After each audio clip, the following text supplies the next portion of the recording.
right, good morning, trash talkers, assholes, retards, and everyone listening and pay attention to Mammoth Power on the Veteran Trash Talk. Today we have Rick Gannon III, son of my fellow officer from 3rd Battalion, 7th Marines, 1st Marine Division, and a very special friend and family to my family and my heart.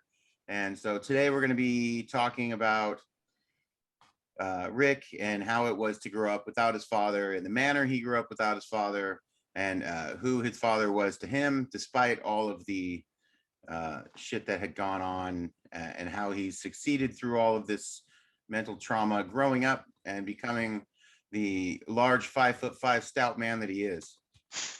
So, so Richard Gannon the second was a major at the time he was selected, or I'm sorry, was a captain, was a major posthumously, but became Major Gannon, born in Escondido, and was in charge of Lima Company in 3rd Battalion, 7th Marines, and was, quote, known to be tougher than a $2 steak.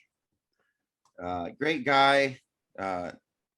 Nobody really disliked him, never heard anything bad about him when I was around, even though, you know, you don't really hang out with officers, but never a bad thing. You know, a great guy, Marine's a Marine, really nice. And so just a good person to have around. And I wasn't related to, I wasn't even in his company, but I knew of him enough and was around enough to appreciate who he was. So he's someone that sticks with me and will always stick with me, just from interactions and experiences of who he was as a person. And I could not help but become close with the family and want to know more about him and them, and have become close with his son, Rick, also Gannon, but the third. And so here we are today. We're going to discuss this today. Tell me a little bit about yourself, who you are, and what you do. Cool. Thanks, Dave. So I'm Richard John Gannon the third. I go by Rick. That's what my dad went by. I used to go by RJ because he went by Rick. Grandpa went by Rich. But after he died, I thought it was right to go by Rick. So 29 years old. I'm a strength and conditioning coach for a company called Dynamic Sports Training, Arizona. We do all the strength and conditioning for Arizona Christian University out here in Phoenix, and work with a bunch of professional athletes as well. Awesome. That's good. What led you into doing that for a living? So during football, I played football growing up. That was my sport. Another side note, though, actually, my dad would not let me play football because he knew someone that got paralyzed. So if he was still around, I might not have ever played football or been a strength coach. So, but playing football, I always loved to lift weights and get after it. I don't know what it was a result of, bad training or just shit body, but I broke my L3 and L4. I had stress fractures, so I missed my whole junior season, and then had a really good senior year, and then tore my hamstring trying to play college ball. So I think in the long run, that's what led me back to this, is just the proper training. Because if you just have people, you know, doing what looks hot on the internet for training, right, you're gonna end up getting hurt, because all that fancy crap is crap. You're determined to not let that happen to somebody else.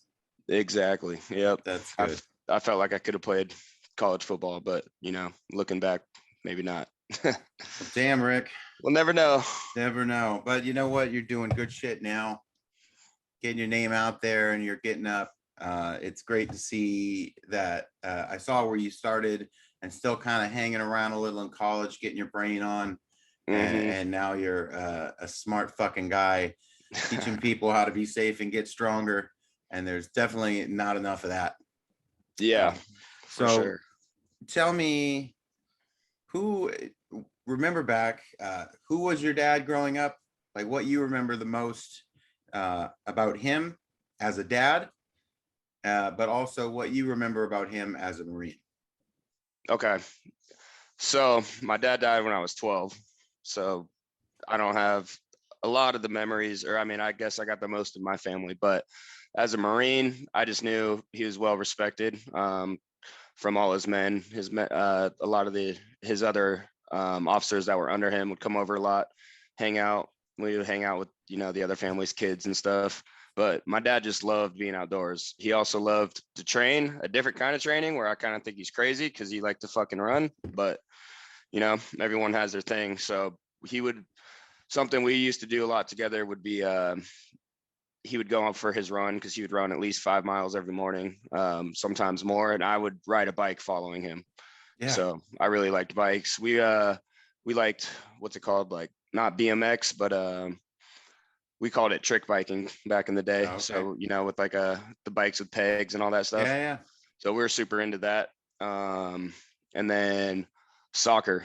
I probably would have been a soccer player if he was still around. I was actually nice. pretty freaking good. He'd give me $2 a goal, or $1 for a goal, $2 for an assist. So I think that kind of goes to say something about his kind of a character. Yeah. Or it might have been to say something about mine because I was a ball hog because I like to score. But good at it. You know, either way. What else do we like to do? He was a funny guy. A story I like to tell everyone, one of my favorite stories with him is back, you know, when TVs weren't as high tech as they were now. So we were watching like a juvenile delinquent show, you know, kids in juvenile hall are trying to get scared straight. Is a show that's kind of like Scared Straight, I think. But anyways, they had a drill instructor somebody just tearing into these guys, just ripping them new ones with cuss words. And I thought it was hilarious. Yeah. So we would turn the channel one, and then we'd guess the next cuss word he was going to say. And he told me not to tell my mom this story, but she knows it. She knows it now. So that's pretty funny. So, and what do you remember about him as a Marine? As a Marine, I knew shit. I always wanted to be a freaking Marine growing up. I think from age 6 till about 10 or maybe even 12, the whole time I dressed up as a Marine for Halloween every year. So, I mean, Dad, let me borrow your shit, Dad. Yeah. I couldn't tell you too much about him as a Marine besides stories I've heard from other people, but yeah. But yeah, I know, I'm pretty sure he was well liked by his men. They knew he actually cared for him. Yeah. And he knew there's a time to play around and there's a time to be serious. Yeah, because I'll tell you, man, there's what I remember was there's 2 officers. There's the fucking asshole officer that doesn't care as much, and there's the other officer that they almost don't like being the title of an officer because they love just the boys. Yeah. So it's nice when you have officers that give a shit and they're not up here, you know, with everything, or as I like to say, officers that like to lead from the front. And there's officers that lead from the back. Yeah. And those are the worst. Also, the worst are officers that like to run like fucking crazy, because if you ever ran in the sand up the hills, it's a bitch and a half. And these dudes do it for miles a day. Because when I was in 1st Battalion, 7th Marines before I went to 3-7. Okay. And my platoon commander was a track runner from University of North Carolina. And that dude had legs. And he did not give a shit. And he would run and run and run. And every time we get even remotely close to the barracks, we're all crossing fingers. No, that motherfucker just kept going, turned up another street, went out by the golf course and all sorts of shit, dude. Like it. Yeah. I don't miss running officers. So the hell. I don't know. I think my dad might have been one of those though. He ran his first marathon at like 16. He loved to fucking run. Yeah, I read about that. He ran with your grandfather. It was like a Vietnam run, and your dad pulled a hamstring. I think my grandpa pulled the hamstring. Or your grandfather, I think your dad. Yeah, my dad finished it. Yeah, my grandpa didn't. Yeah. No, that's rough. Okay. The impact this had on you at 12 years old. I know that's such a crucial age. There's a lot of emotions generally as a person in general, but on top of that, your father leaving. Well, before that, we'll back up before he passed, leaving for deployment. Now, I don't know, because I never had that situation. I was the one that went. But even when I went, I wasn't leaving a wife. I was single. So I didn't have the traumatic, depressing go. I just was me, myself, and I'll see my parents some other day, whatever. Right. How was that, having to see him leave? Hmm. And then also, of course, the bad news. Yeah. So, I mean, I had been used to him leaving for deployment. So even when he went to, well, I think Afghanistan first for his first deployment, it just felt like a regular deployment to me. I mean, I was 12, but besides the stuff going on in the world, I knew it was war. I knew it was a little different, but I really wasn't worried. Right. Because like he had told me, he told me Marines don't die kind of thing. I was Yeah. 12, but so that kind of stuff. I didn't worry about it. We actually got in a fight the first time, right before he left, like the day of he was leaving. We got into a little fight, and I just remember, because I was being a dumbass. I don't remember what I was doing, but whatever, he yelled at me and I was pissed off at him. I'm like, just go on your deployment. So I'm glad he Damn, came back. I'm dude. glad he came back from that one. Damn, if that would have been the last one. Yeah. So he came Fuck. back from that. Everything was good. I think we talked to him, maybe only once while he was over there, besides letters and all that stuff. Right. But he was the more strict one. My mom was a little more lenient back then, so I didn't mind deployments And my dad been gone. necessarily. Yeah. Because I was a little shit. So, Damn. but Well, so how was it when I don't know how it came, if it was a knock on the door or whatever it was, but yeah, I'll tell that story. So Marines came to the door, and I love to answer the door for whatever reason, being a 12-year-old. So I went to the door. They asked to see my mom, and then when my mom saw which them, you didn't think much of it because the Marines come to your door all the time, I right? imagine. Yeah. I didn't know until my mom was like, I could see my mom panic. She was just like, "Oh, you guys get on your bikes and go ride down to one of our Oh, neighbors' houses." So I just remember getting on our bikes, went for a ride, and I just kept saying, "Please don't let my dad be dead." don't I let that be remember, the reason. yeah. Yeah. And then So they were all bluesed up. yeah, Wow. Yeah. yep, Wow. So you came home and uh your mom was, I'm assuming, just a wreck. yeah. She And sat us down and told us, and I mean, everyone else was 6 or younger, so yeah, they didn't so really fully understand. But I just remember me and my mom sat there crying, and then one of the like Marine chaplains came over too. yeah. So he talked for a while, and then just had a crap ton of friends come that day. Yeah. I think every single person in 29 bombs came over to that house Damn. that day. Yeah. No, that was a big deal. And yeah, for us over there, it was a big deal. Yeah. You can imagine the response from us was pretty stiff Hmm. for the guys. You know what I mean? The few times we've been in those situations, well, more than a few times, but when these things have happened, it's extremely hard to maintain our bearing and not just go ape shit and kill every Yeah. non-Marine person around us. Right. We definitely had plenty of opportunities to slay some bodies and get back some of the numbers, but that your father, Dunham, there's a handful of Hmm. situations where it became a bigger thing, uh, and it went off. How has this shaped you into Rick the adult? Yeah. So, I mean, it obviously made my life a lot harder growing up. Um, Not really having someone to look up to as a father figure that was around. And I mean, not because there probably weren't people around, my grandpa and stuff. It is just, I just turned off from the world. I was like, the You, world against me, you fuck had a everyone. Kind of, natural emotion and you know yeah, push back, probably yeah. fucking pissed, loved my father, and I don't have Hmm. a choice. Exactly. Yeah. I mean, I was mad at everyone, everything, and just went through a rebellious phase that lasted quite a while, got a lot of trouble. Is what probably kept me out of the Marine Corps. But you know, it I I'm thankful to not have grown up with the soft life. I see that crap a lot, Yeah. people with a soft upbringing and they just become, pussies, Did basically. your mom, did she dissuade you from joining the Marine Corps, or if you would have No. joined, she would have said, whatever? Yeah. Yeah. My mom would have supported me, whatever I wanted to do. Never pushed anything on me. Never was against anything I thought I might want to do as a career or anything like that.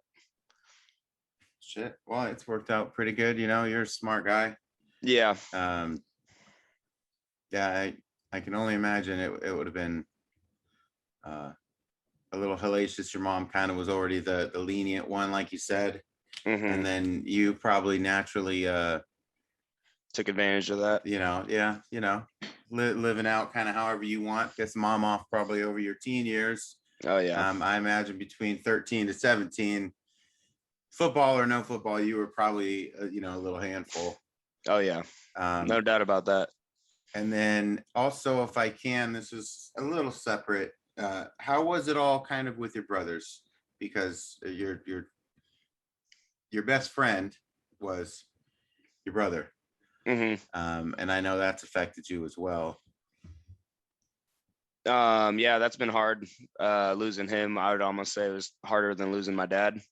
Yeah. Just because I just knew my brother, so much better. He'd been there my whole life. We had been through all the struggles together of all the cards we were dealt and all that crap. Yeah. And it's just weird just not being able to call him or be living with him. Who knows what would be going on right now. But it's just made me realize more. I should have stepped up better as a younger kid, through all this stuff, because without them, I was kind of the man of the house. People always told me and all that stuff. So yeah, that was tough, but unfortunately, I know how to deal with death pretty well nowadays.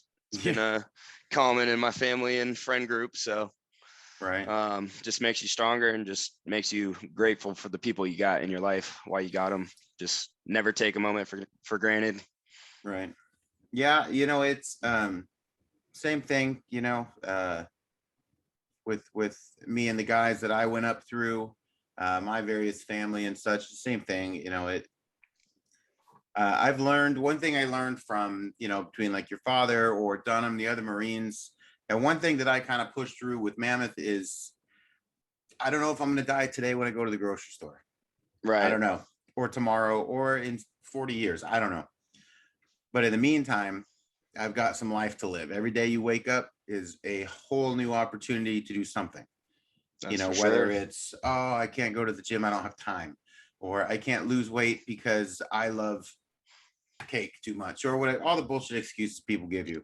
Every single day you have a new opportunity to do something. Yep. Because I've seen fucking people with no legs do amazing shit. You know what I mean? Right. Anything is possible. It's just all the excuses. But for me, what I've always done because of Mammoth is, I think of guys like your dad or Dunham or some of the other guys that passed.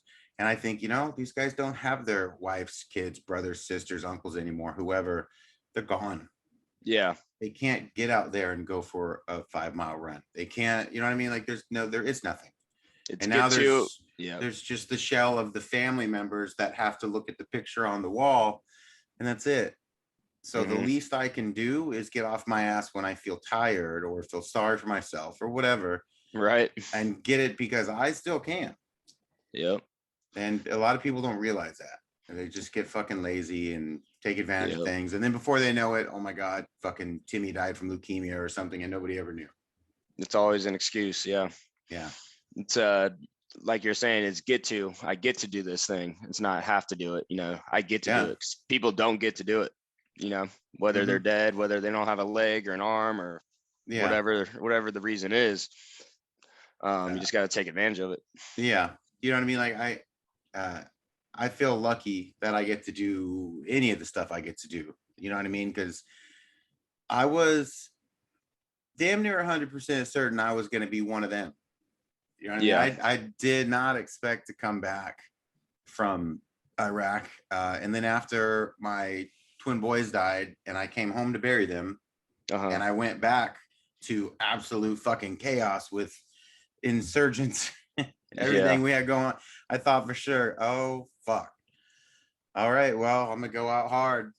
Yeah. And you know, here we are. Yeah. So Still I here. certainly didn't fucking think that was gonna happen, but I made it through, and now I'm trying to make the best out of it. I turn 40 on August 8th. I turned 40, and I never thought I would make it to 30. I Yeah. thought 100% for sure. I thought for sure I'd be dead by 30. Yeah. Like, could have bet money on it. So I'm pretty damn happy with where my life is and where it's going, because I didn't expect to have a life at this point.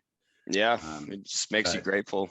It does. And I do it for the guys. And it's funny because at this point it was almost 20 years ago for me, for all of us, you know, and it was a long time ago, man, you know, but so I run Mammoth now, and I power lift, and I do what I do, you know, and I'm waiting for you to bump up from the school you're at now so I can get some good tickets to some game somewhere. Yeah. And go check something out. I know at some point you'll be doing an NFL team. We'll see, man. Hopefully you'll go to Vegas, because that's the real team out there, you know. But not them Bolts. The Raiders, huh? Yes, sir. Hey, I mean, I would take a job there, being in Vegas. Yeah. You know. And I mean, brand new state of the art facility. Yeah. Dude, that'd be shit. Yeah, it's nice out there. Yeah, that'd be awesome. But Definitely. all right, well, that was it, dude. That's all we got. All right, man. Thanks for coming on. This has been David the Mammoth from Mammoth Power Company. Check out Veterans Trash Talk on YouTube, Instagram, Facebook, wherever the hell you want. Spotify. Like, subscribe, leave a comment, but mainly say that you only like Mammoth, not Nicholas. So that's it. Check out mammothpowercompany.com. Pick up some shirts, hats, hoodies, whatever. You see I had the shirt on? I see it, dude. I see it. We got to upgrade you to the new one. That's the OG shirt. That new one you got to show upgrade me? you. Well, we got this one. We got the tank. Oh, I like that. You know, it's good to go. Red, and then white, the other blue, one, baby. the other one I sent you with the teal, the Psycho shirt. Yeah. We'll have to get on that. Oh, yeah, absolutely. Thank you so much for your time. I appreciate you. We love you. We love the Gannons. You guys are very important to my life and to my family. And thank you for sharing your story today. Absolutely, David. It's good to be on. Thanks for having me. I love you guys too. We'll have to get together soon and crush some weights. Yeah, no, we need to. We need to. We need to train Long with overdue. Some of your people. Yeah, for sure. All right, brother. We'll check back soon. Thank you again. All right. Take care. You too.